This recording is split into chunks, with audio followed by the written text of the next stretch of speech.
ismaqal iyo daawasho wanaagsan waa markani qodobadii ugu xiisaha badnaa Soomaaliya iyo caalamka. Qodobada aad ku daawan doontaan waxaa ka mid ah golaha wasiirada oo ansixiyay heshiis muhiim ah warna ka soo saaray dagaalka u dhacay qaar ka mid ah musharaxiinta Jubbaland oo dalab cusub soo saaray madaxweynaha dowladda Koonfur Galbeed oo la kulmay wafdi uu hogaaminayay madaxa hay'adda WFP Bob loo geystay xarumo ganacsi oo ay Soomaali ku lahaayeen dalka Koonfur Afrika. Qodobadaas iyo qodobo kale ayaad ku daawan doontaan hadduu ay beedmo markani u diyaar garooba qodobadaas oo intaasi ka faahfaahsan.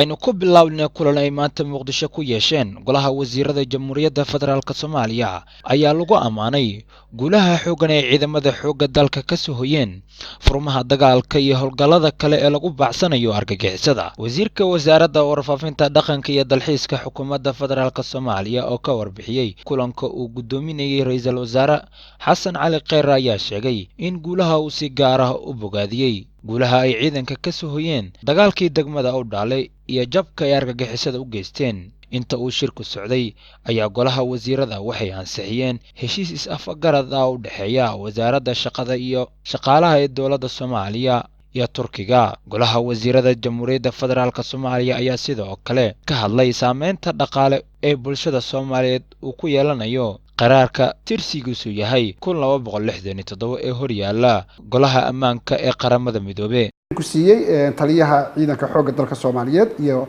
taliyayaasha ku mashquulsan amniga iyo dagaalada laga horjeedo argagixisada al-shabaab iyo Daesh iyo argagixisada ayaa golaha wasiirada report laga siiyay. ciidamada Soomaaliya golaha wasiiradu waxay ammaaneen guulaha ay ciidamada Soomaaliyeed ka gaarayaan la dagaalanka argagixisada. runtii dagaalka furinta iyo ka kale ee lagaga sifaynayo meelaha ay ku dhuumalaysanayaan magaalooyinka dhexdooda ayaa labadaba report fiican laga siiyay golaha wasiirada. golaha wasiiradu waxay ammaan iyo bogaadin u jeedinayaan ciidamada qalabka sida ee Soomaaliyeed ee kala duwan dagaalka ay kula jiraan argagixisada iyo guulaha ay ka gaareen. waxaanu si gaar ah u ammaanaynaa ciidamadii ku jabiyay argagixisada awdheegle shalay subaxii oo runtii jab aan la malayn karayn ugu geystay argagixisadii soo weerartay saldhiggii ay hore uga qabsadeen. argagixisadu halkaas waxay ku yimaadeen miisaan weyn oo ay u barteen inay meelaha ka horeeyay markay ficilkaas oo kale sameeyaan in ay qabsadaan saldhigga dhowr meelood oo ka horeysay dhibaatana geystaan. laakiin ciidamada Soomaaliyeed geesiyaasha ah waxay ku guuleysteen shalay in ay argagixisada jabiyaan oo ay u suura geli weyso hamigii ay meesha ku soo aadeen.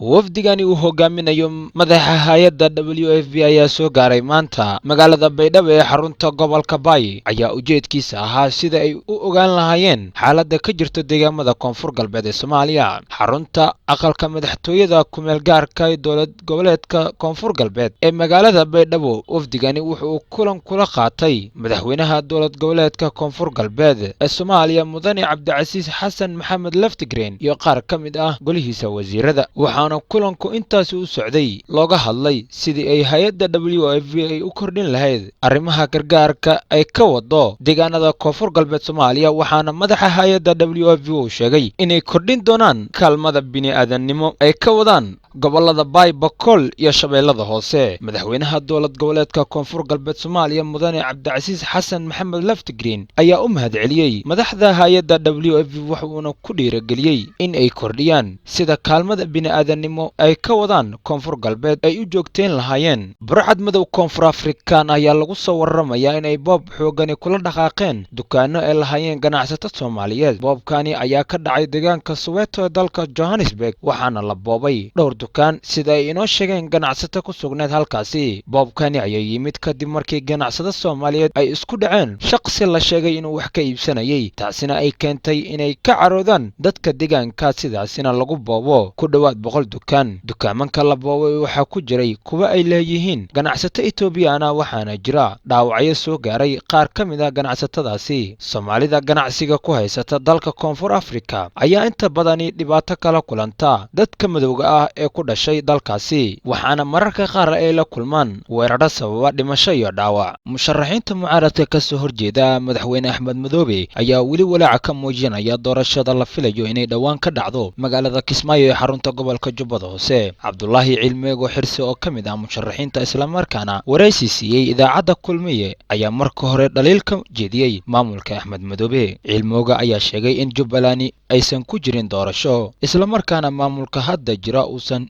yeelin sidii la rabay. Guud ahaan Jubbaland waxaa dhihi karaa weli doorasho kama jirto. Doorasho macno leh ma muuqato, maamulka sidii la rabay ma yeelin oo waa naga diiday qodobadii iyo shuruudihii uu adduunka aqoonsanaa, ayuu yidhi musharax Cabdullaahi Cilmooge Xirsi. Sidoo kale wuxuu ku baaqay in laga shaqeeyo horumarka Jubbaland iyo sidii loo qaban lahaa doorasho dimuqraadi ah. Doorashada ciyaarta ha laga deeyo ee ha loo soo noqdo xaqiiqada, ayuu mar kale yidhi Cilmooge. Ugu dambeyn wuxuu ka hadlay xaalka isaga oo dalbaday in waqti lagu daro doorashada si looga wada hadlo caqabadaha jira. Waxaa xal u ah ha la is hor fadhiisto, waqti ha lagu daro ee ha loo yeero dowladda dhexe, beesha caalamka, IGAD iyo dariska si ay markhaati uga noqdaan doorashada, ayuu hadalkiisa ku soo gabagabeeyey musharax Cilmooge. 19 bishani oo ku beegan maalin Isniinta ah ee soo socota ayaa lagu wadaa in laga qabto doorashada madaxweyne maamulka Jubbaland sida ay shalay xaqiijiyeen guddiga doorashooyinka ee uu ku dhawaaqay madaxweyne Axmed Madoobe.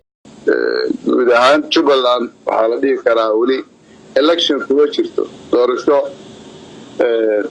macno leh ma muuqato.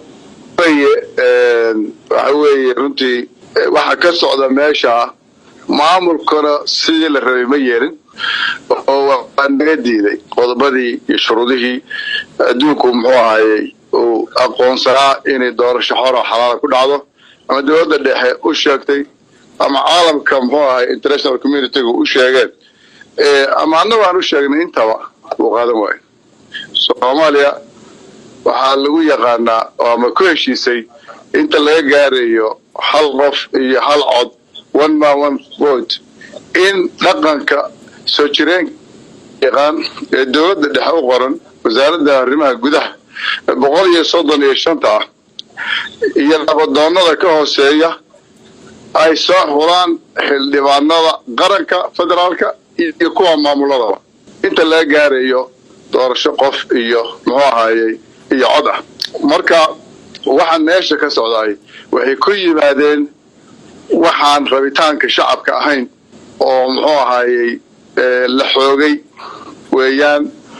Dhaqankii lama dhageysan soo jireenka ahaa, annaga nalagama qayb gelinin oo qodobadii muhiimka ah aan codsanay in la muxuu ahaayey la xalliyo lama xallin. Marka tan kale iyaduna de waa tit for tat ama qaniya kaa fujisa. Mar haddii fawdo wixii noqdeen waxa weeye oo la soo hogaansami waayo ama habraaci doorashada iyo dastuurkii inoo qornaa raaci waayo, nin walba taladanu shacabka ka imaanaysaa. shacab baa meeshaana qabsaday oo yidhi annagaa isbedel doona oo muxuu ahaayey xildhibaano cusub aabulanayna oo madax cusub samaysanayna. marka anu waxaan dhihi lahaa doorashada ciyaarta laga daayo, ha loo soo noqdo xaqiiqada.